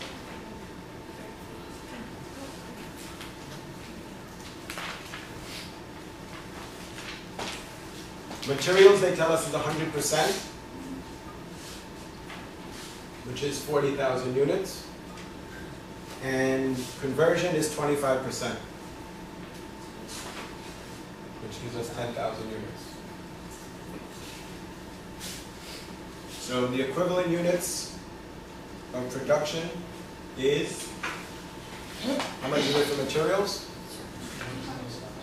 200,000 units. We're going to talk about dollars. Right now we're looking at units, and 170,000 converted units. All right, let's look at the cost. So we have the equivalent units of production. Now we're going to look at the cost.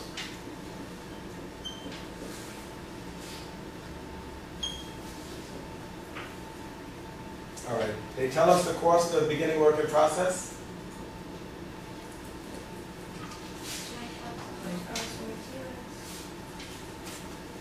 All right, so for materials,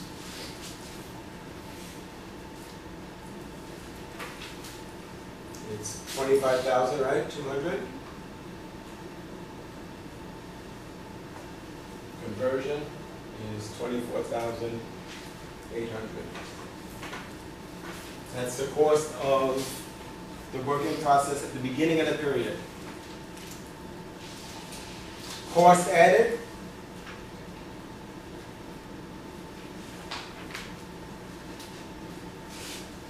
They tell us materials is 334,000,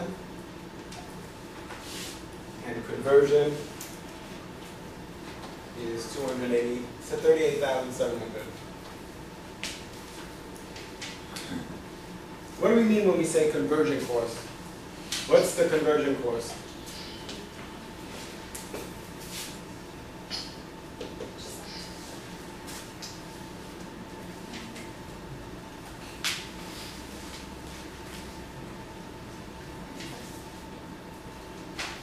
You know?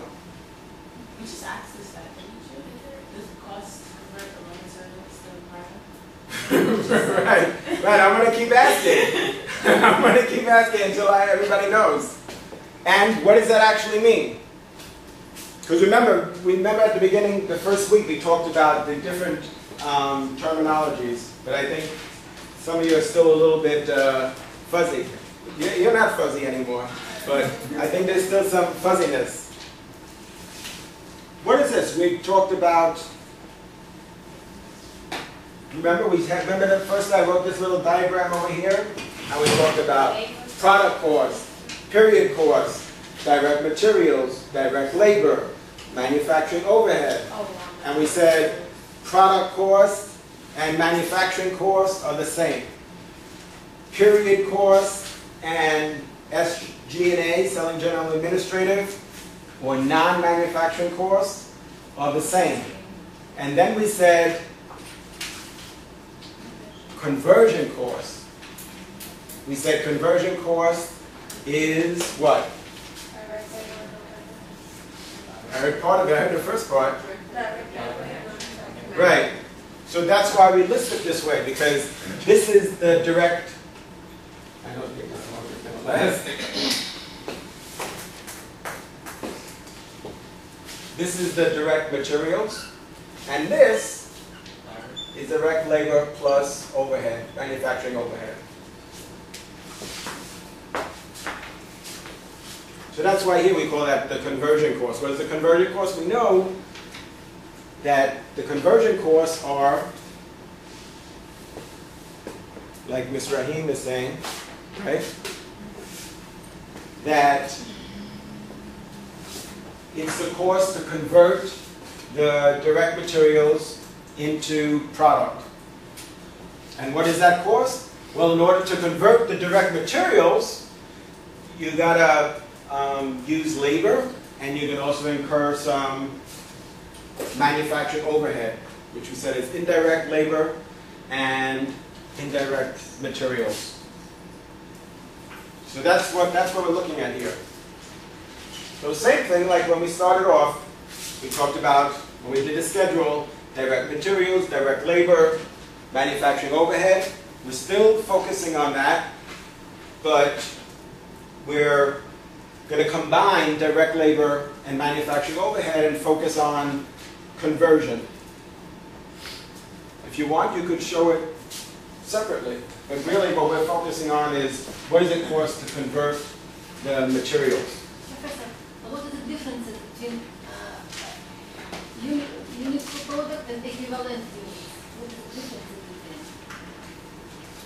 This is the equivalent units of production. Yes. What is the difference between units and equivalent units? These are, here I wrote units because we didn't talk about dollars yet. So all of this is units. All of this is in units. But these are the equivalent units. Why do you need to put the equivalent units? That's what we just talked about. We can talk about it after class. I'll explain it to you again. Because remember we said that there's some work in process that we need to address. Right, the partially completed goods. That we can't lose track of those. All right, so this is the cost that we're adding.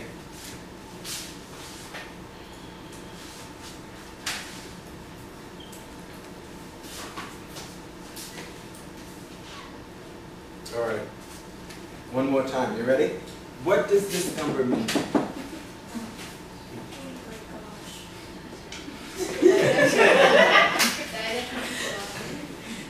I know it's a nervous laugh. Wait till you see it on the exam. Right? Because what I want you to know is I want you to be able to intuitively understand what is the application. Like, what is this like really about? Like, I need to know that you know that this is. Good. Tell us. Materials. And what does that mean? That means the products that we use, is it? It's the cost of the plastic that we used that period. Of raw materials. So we say, right, so this is the raw materials, the direct materials. This is how much raw materials we use in this period. And this is the partially completed goods. So how much is this? What is the total?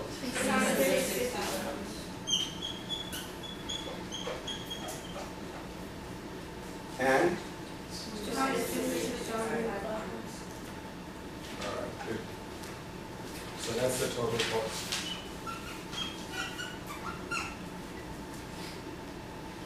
Now we already calculated the equivalent units, which is 200,000 and 170,000.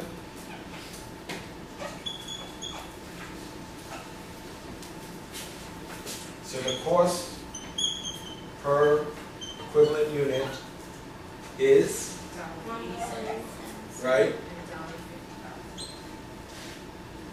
Who's saying, who's talking?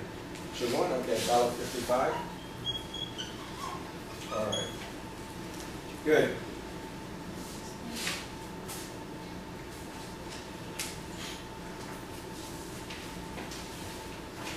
Now we're going to take it the next step. You ready? We could do this. All right. So now we know the cost per equivalent unit. We know what the equivalent units are. So let's see if we can determine what is the cost of the ending inventory. So what is the cost of these 40,000 units and these 10,000 units? Now that we know the cost per equivalent unit, now we could figure that out. 72,000. Yes, 72,000. All right, so can I erase this? Everybody's got this? Silence means agreement. There it goes.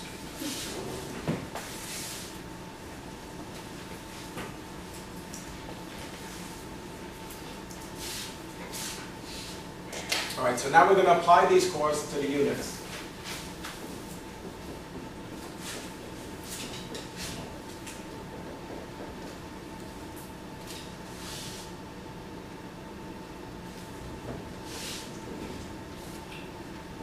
All right.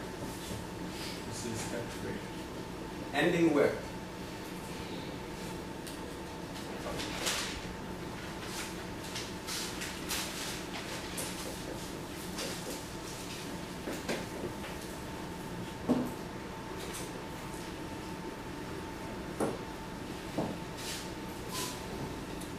Remember in step 1, he said this is 40,000.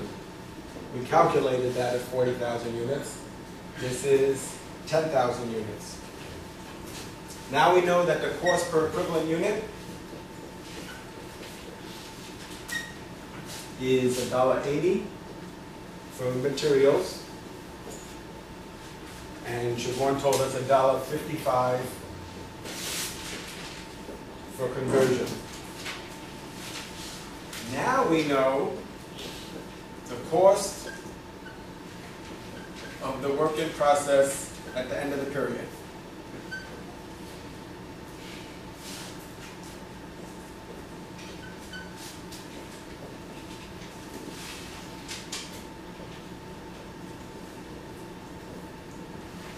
which is simply, in this case, $1.80 times 40,000 units, gives us $72,000.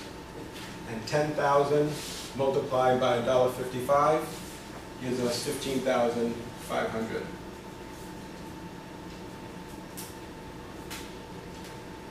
All right, we're getting there. All right, this is work in process. Now we're going to talk about the units completed and transferred out. So that we're told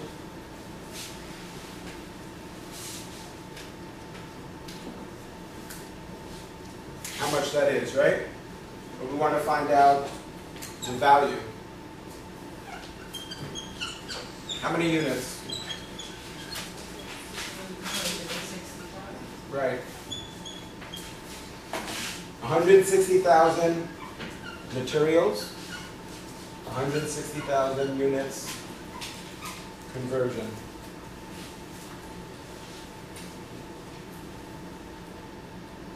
We know that the cost per equivalent unit is still $1.80 and $1.55.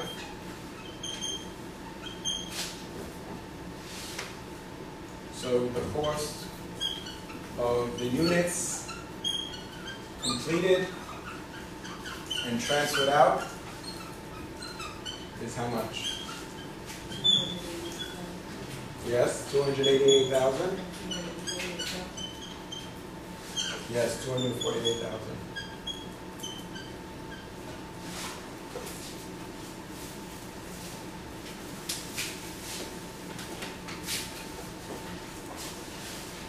These two combined is 536,000. And these two combined are 87,500.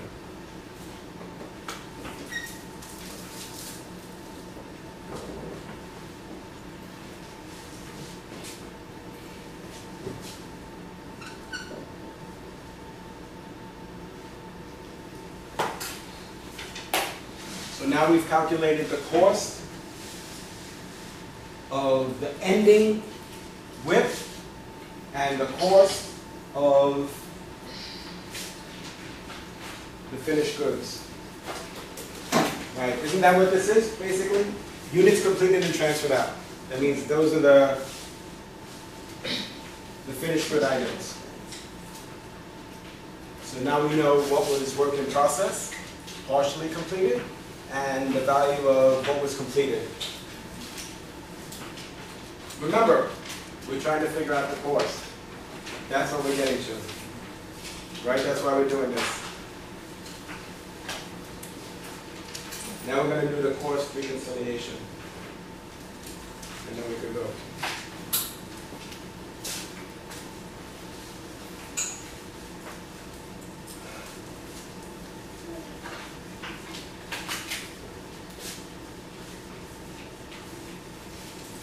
And that's why we calculated the cost per equivalent unit.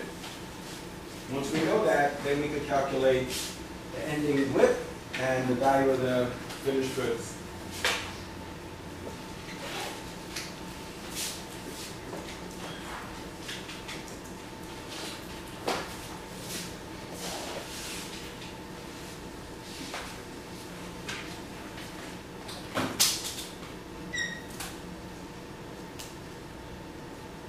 All right, so look at the part 2, cost of beginning work in process, right? When we calculated the cost per equivalent unit.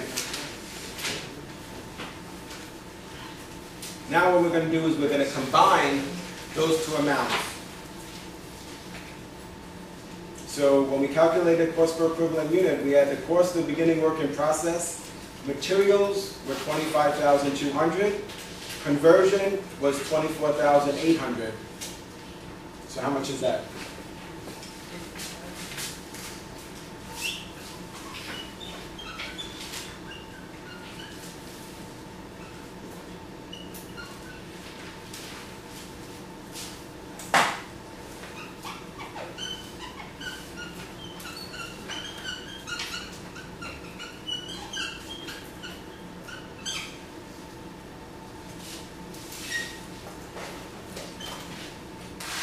So how much is the cost of the work in process at the beginning of the period? Right, 50,000. That's materials and conversion costs. And then we have the costs that are added to production.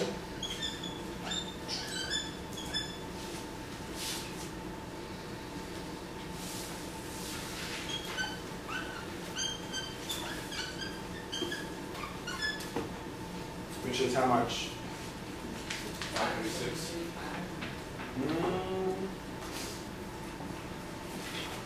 Close. 573,000. Yes. Good. Tell them how you got that, Siobhan. The cost added for materials was 334.8, plus the cost added for conversion was 238,700. Everybody got that? Tell them again, Siobhan. The cost added for materials was 334,800, and the cost of conversion was 238,700. We add those together, here's your 570. Right. That gives us the 573,500.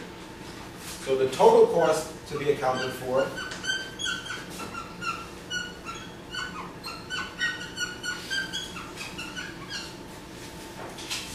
is 623,500.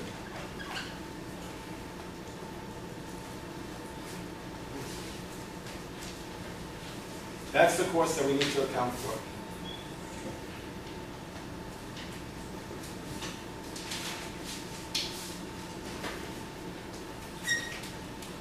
Question? Yeah, we'll get 50,000. 50,000 is in part 2 when we did the equivalent units. It's the 25,200 for materials. That's the cost of the beginning width. And 24,800 is the cost of conversion.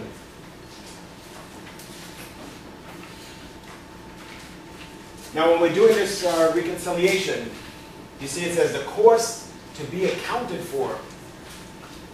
So now let's see if we could account for these costs. We have the cost of the beginning width.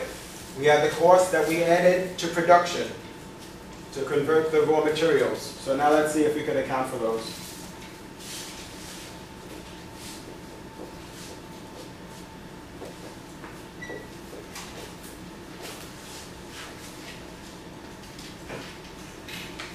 So if we did everything right, it should be this amount, 623,500. So let's see.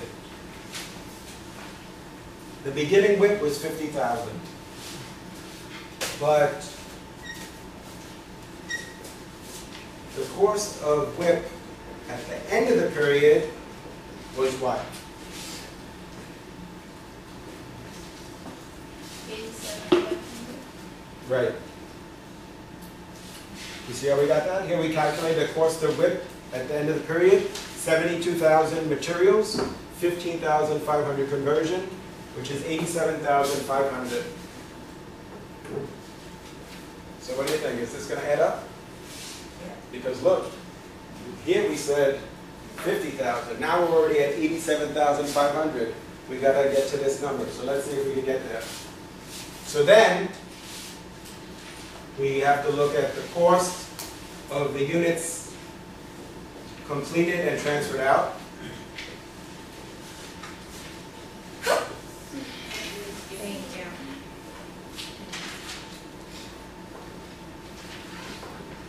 Which is what? Which is this, right? Well, these numbers are different. Here we have 50,000, here we have 87,500. Here we have 573,500, and here we have 536. So we got to see. Let's hope. Let's see what happens.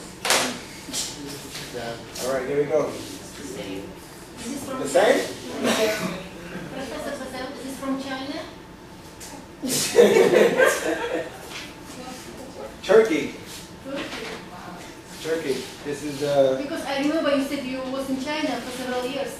yes, right, I've been in China quite a few times.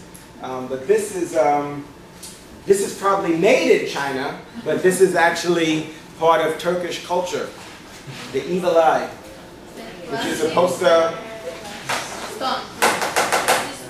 yeah, it's glass, supposed to repel negative energy. It doesn't work, believe me. It doesn't? No, it doesn't work for me. No, it works for me. No, I'm feeling lucky today. if you don't believe, it doesn't work.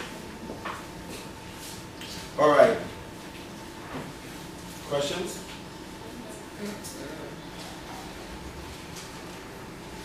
So you just gotta follow. You just gotta follow the format. But importantly, what I've been trying to go over with you again and again is how you get the numbers, what those numbers mean. But I think you're gonna be able to do it. Yes.